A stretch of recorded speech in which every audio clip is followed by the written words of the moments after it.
Good morning. Myself, Dr. Avantika Sri Krishna Bamne. I am professor in the Department of Anatomy, Index Medical College, Hospital and Research Center. Now, this video is about the general anatomy of the joints, part 2.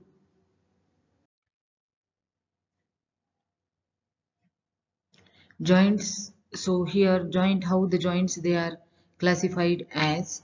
According to the structural classification, they are classified as fibrous joints, cartilaginous joints, and synovial joints. Primary cartilaginous joints, these are also called as the synchondrosis or hyaline cartilage joints. The bones are united by plate of hyaline cartilage so that the joint becomes immovable. The joints are temporary in nature. After certain age, the cartilage plate is replaced by bone. Synostosis occurs.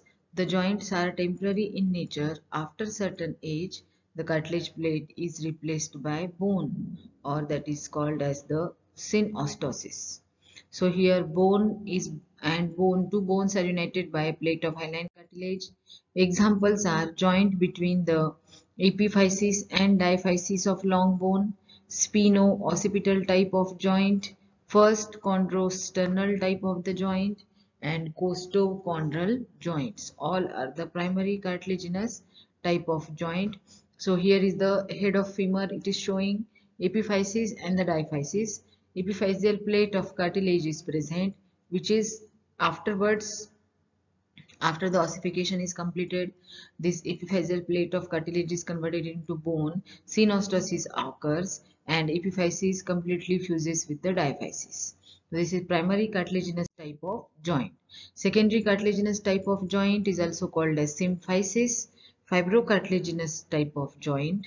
Articular surfaces are covered by thin layer of the hyaline cartilage and united by disc of fibrocartilage. Permanent, these are the permanent and persist throughout life. So this is the secondary cartilaginous type of joint. So here hyaline cartilage is present between two bones, that is the fibrocartilage. Hyaline cartilage is present and covering the bones, and in middle means in the joint formation, the fibrocartilage plate of fibrocartilaginous disc is present, that is called as the fibrocartilage. Secondary cartilaginous type of joints. Now, so this is the pubic symphysis example. They all lie in the median plane. They are the presence of fibrocartilage is responsible to resist the compressive forces. Also, intervertebral joints are there. Intervertebral disc is classical example of the secondary cartilaginous type of joints. So now this is the bony pelvis you can see, and now here there is between the two pubis bones, and there is the symphysis pubis, fibrocartilaginous disc is there. Occurs in the median plane of the body. Symphysis menti, though it is named the symphysis, two equal halves of the mandible, they are joined by the fibrous joint, and it is, though the name is symphysis, but it is not the secondary cartilaginous type of joint. So symphysis menti, it lies in the midline, but it is misnomer as it is synostosis. So classical examples of the secondary cartilaginous joint, symphysis pubis. Then there is the manibrio-sternal joint, intervertebral joints between the vertebral bodies, intervertebral joints between the vertebral bodies. Now, which are the synovial joints? So now synovial joints, they are structurally how they are freely means functionally according to the degree of mobility, they are freely mobile joints, and structurally how, suppose according to the kinesiology study of the joints. So here there is the one, this one is the male or convex surface, and this is the concave surface. Now exist between the two bones, and inside the joint there is joint cavity. So presence of the joint cavity is the characteristics of synovial joint. So synovial joints, they are lined by fibrous capsule. They are lined by fibrous capsule, and from inside of the fibrous capsule there is lining of the synovial membrane. So synovial cells which are present in the synovial membrane, they are responsible for secretions of the synovial fluid. Articular cartilage is present covering the one bone, that is convex bone. There is the concave bone is there. Articular cartilage is thick at the center and it is thin at the periphery. Here the articular cartilage is thin in the center, thick at the periphery, overlying the concave reciprocal surface of the another female surface of the bone. So now from inside there is the synovial fluid is present. Synovial fluid is the distillate of the blood plasma and it is viscous at the room temperature. As the temperature decreases, its viscosity increases. Synovial fluid, articular cartilage and synovial membrane, the outpocketing of the synovial membrane, that is bursa.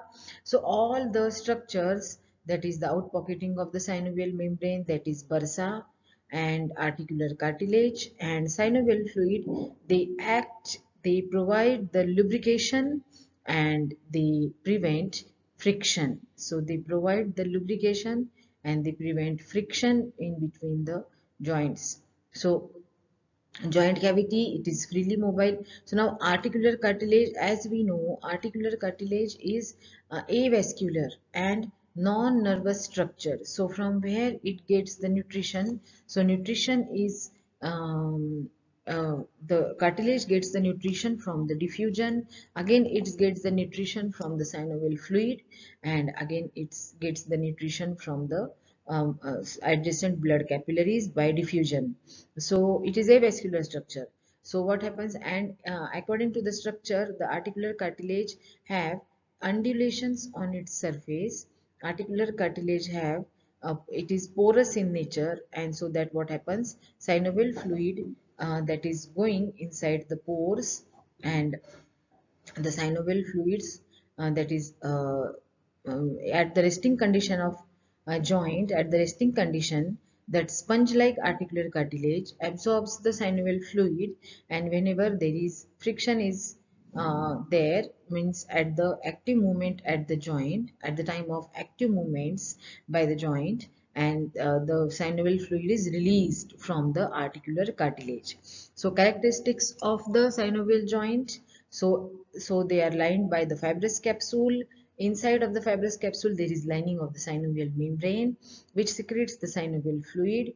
Synovial fluid is important for to provide the lubrication. Again the surfaces which are the articular smooth surfaces of the bones forming joints are covered by always covering of the hyaline cartilage, which is also called as the articular cartilage. So articular cartilage covers the bony surfaces covering the bones. Articular surfaces covering the bones. So these are the characteristics of the synovial joints.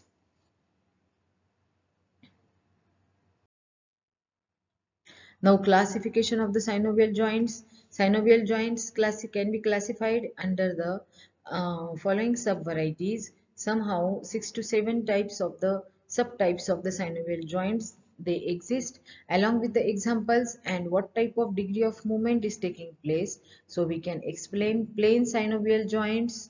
Then there are the hinge joints which are also called as the gingillus, and third variety, the pivot type of the joints. Then there are the condylar or bicondylar joints, ellipsoid joints, then saddle or sailor type of the joint, and then lastly there is the ball and the socket variety, ball and the socket type or ball and the socket variety of the synovial joints. Now one by one plain synovial joints and all with the examples we will see. Now plain synovial joints. Here articular surfaces are more or less flat. Plain surfaces are there. Permit gliding movements in various directions. Gliding movements or translations in various directions. Intercarpal joints, intertarsal joints, joints between the articular processes of vertebra, cricothyroid joint and cricoarytenoid joint.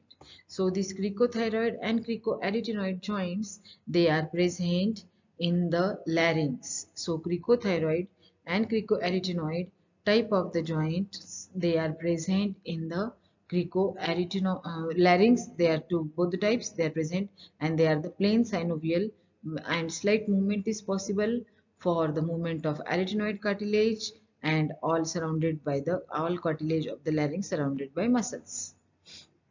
Superior tibiofibular joint, again it is the plain synovial type of joint. Interchondral joints, they are also of the same variety. Now, so here we can see there is the manubrium and body of the sternum, and this is the xiphoid process. Manubrium sternal joint is the midline and secondary cartilaginous type of joint. Xiphi sternum joint is also there. Now, so here see the rib is starting from the how it is articulated posteriorly to the thoracic vertebra by costotransverse and costovertebral joints.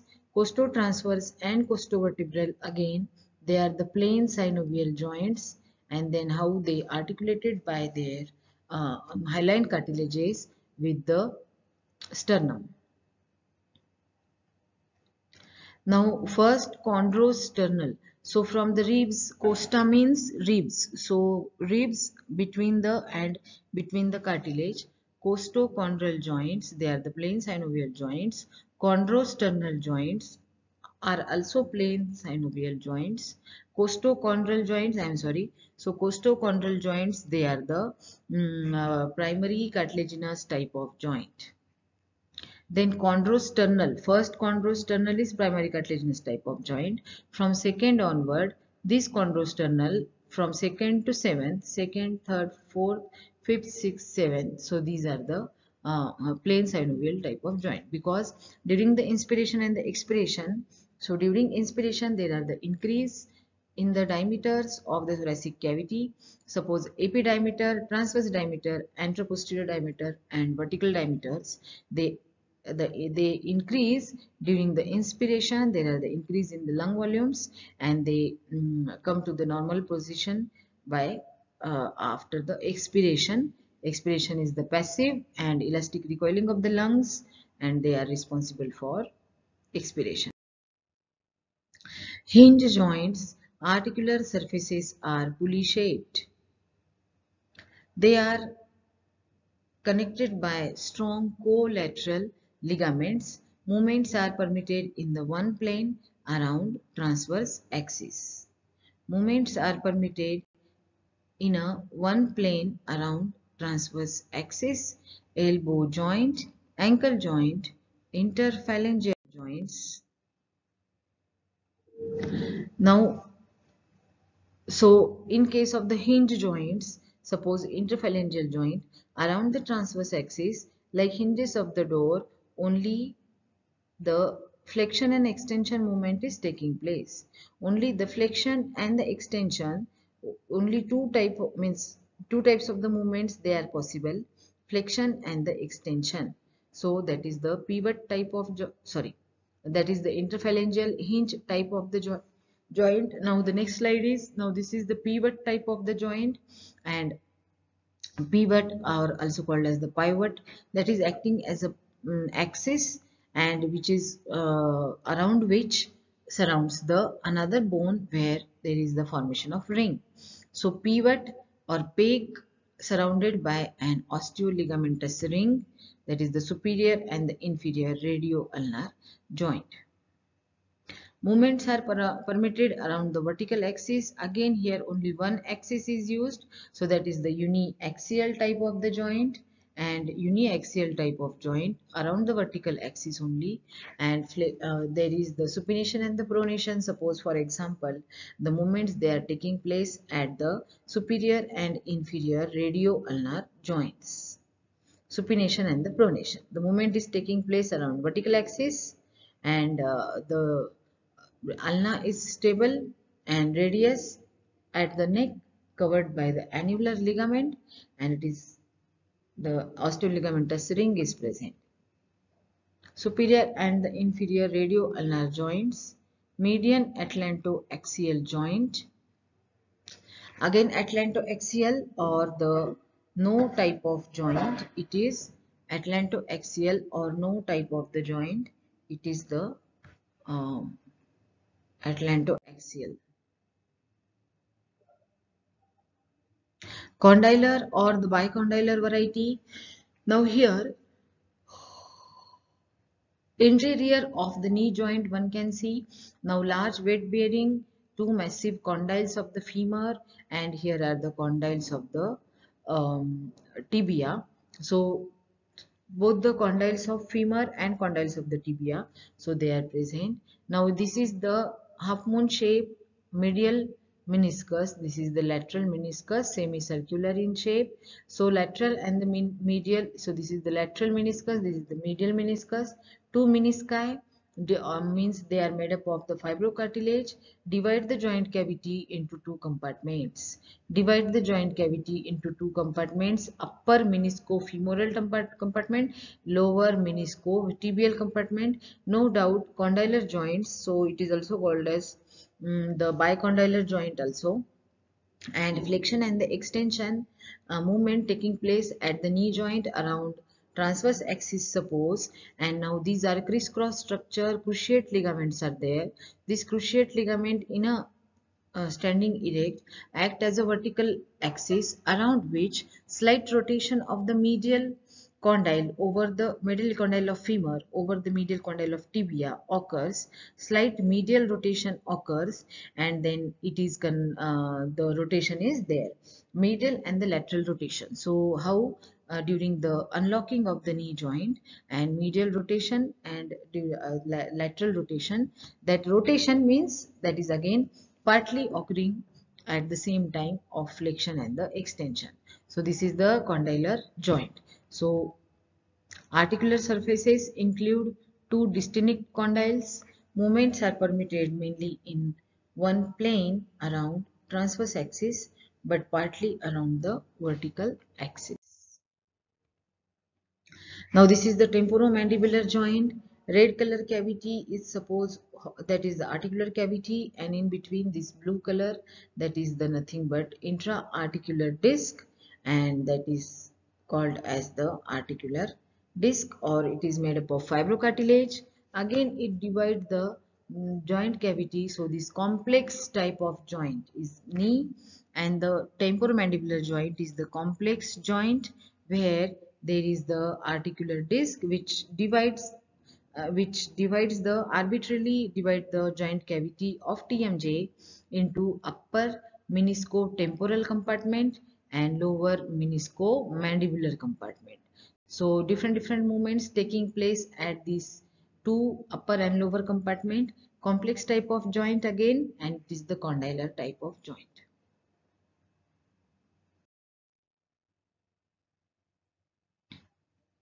Now what is the ellipsoid type of the joint? Articular surfaces include an oval, convex, male surface fitting into an elliptical concave female surface. Movements are permitted around both the axis. Flexion and the extension occurs around the transverse axis. Abduction and adduction occur around the anteroposterior axis.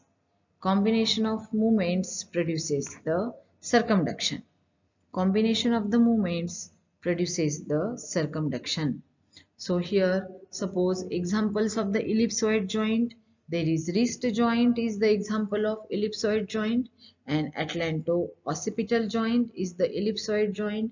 Metacarpophalangeal joints are also examples.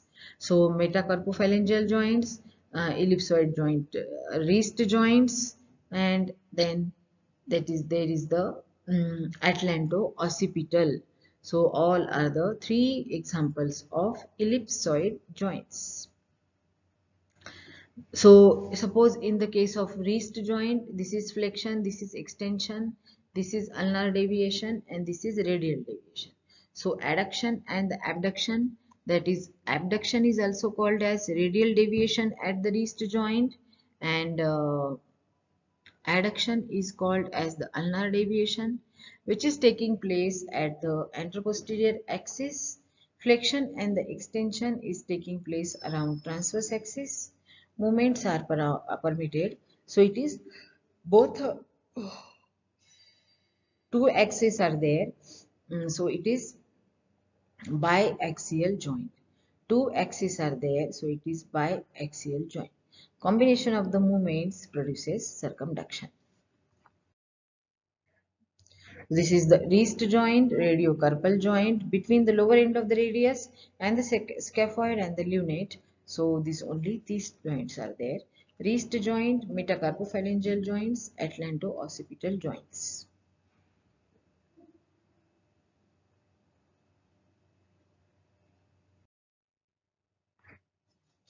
Now, which are the saddle type of the joints? So, saddle joints are reciprocally concave and concave. Articular surfaces are reciprocally concavo-convex. Movements are similar as elliptical joints. Some rotation, conjunct rotation. Some rotation is also called as conjunct rotation, that is also present along with the other movements of first carpo-metacarpal joint.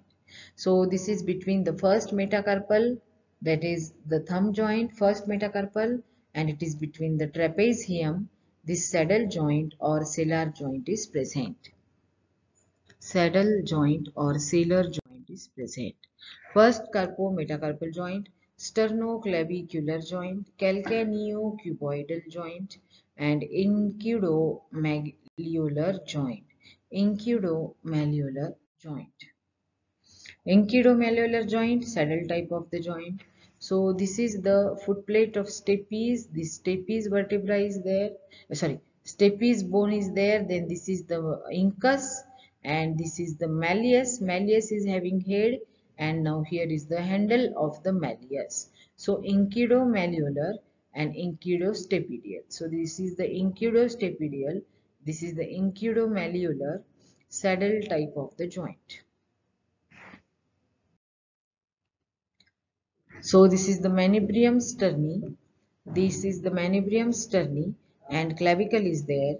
Joint cavity is present, which is the interior of the joint cavity is divided by sternoclavicular type of joint, sternoclavicular, saddle type of the joint.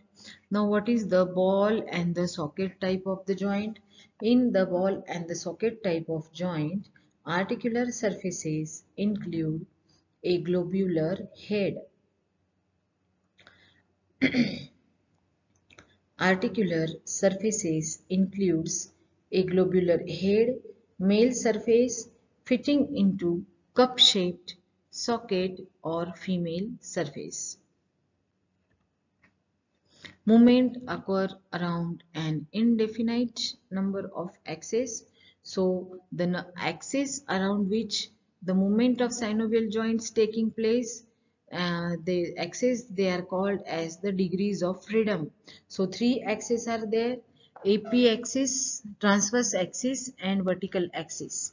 So movements occur around an three axis number of axes which have the common center. Now shoulder joint is there, shoulder joint, head of humerus, and then there is the glenoid cavity, shoulder joint, hip joint is there, then talocalcaneonavicular joint and incido-stapedial joint. Now incudostapedial joint is there again. Incudostapedial joint, ball and socket type of the joint. Ball and the socket type of the joint. Also talocalcaneonavicular is also restricted type of ball and socket type of joint. Now which are the different movements? So angular movements, they are taking place, flexion and the extension, increase in the angle between two bones, that is the flexion, decrease in the angle between two bones, that is flexion, and increase in the angle called as extension. Then abduction and the adduction, any part moving towards the median plane, that is adduction, any part moving away from the median plane, that is called as the abduction. Rotary movements, rotation, that is turning upon an axis, and circumduction is combination of all. So circumduction in the sequence flexion, abduction, extension, adduction in a sequence like bowlers or bowling, doing the bowling. So this is the or bowlers. So that is the circumduction. Gliding movements, one part slides over the other. Just the gliding movements, how it is taking place at the plane synovial joint. So how the gliding type of movement is taking place around the plane synovial joint. Only to and fro or slight slippery movement is possible. That is the gliding joint. So flexion and the extension around the scapular plane, again the abduction and the adduction, and here one axis along the vertical axis of the humerus, there is rotatory movement is taking place. So rotation always taking place at the vertical axis, and rotatory movements that is taking place at the vertical axis. Joint surfaces become completely congruent and their area of the contact maximal, and they are tightly compressed. So when the joints, they are means the articular surfaces or the bones forming joint, when they are in a close approximation with each other, that is they are more congruent. It is called as the surfaces, they are more congruent. So temporomandibular joint, clinch teeth, that is the temporomandibular joint. Then spine, extension of the spine when standing erect, that is its closed packed position. Shoulder, abduction and lateral rotation is the closed packed condition. Abduction and lateral rotation is the closed pack. Elbow, extension of the elbow is closed pack condition. Hip joint, extension and the medial rotation is its closed pack condition. Knee joint, extension with the locking, and this is the in case of ankle, when the surfaces are more congruent in case of ankle joint at the time of dorsiflexion. So knee extension with locking, hip extension and medial rotation, elbow at the time of extension, shoulder joint, abduction and lateral rotation. Loose packed position, all other positions of incongruence, shoulder joint, semi-abduction, semi-flexion, semi-flexion and plantar flexion. So loose packed condition of the joint, all other positions of the incongruence, shoulder joint, semi-abduction, hip joint, semi-flexion. Epiphyseal vessels enter a long bone at or near attachment of the fibrous capsule and give articular branches. Articular branches break up into a rich capillary plexus in synovial membrane. Articular branches break up into a rich capillary plexus in synovial membrane. What is nerve supply of the joint? The capsule surrounding the joint, that is the fibrous capsule, and ligaments possess a rich nerve supply, acutely sensitive to the pain. They are acutely sensitive to the pain Synovial membrane has poor nerve supply, relatively insensitive to pain. Synovial membrane has poor nerve supply, relatively insensitive to pain. Articular cartilage has no nerve supply, totally insensitive to pain. Articular nerve contains sensory and the autonomic fibers. Some sensory fibers are proprioceptive, autonomic fibers vasomotor and vasosensory.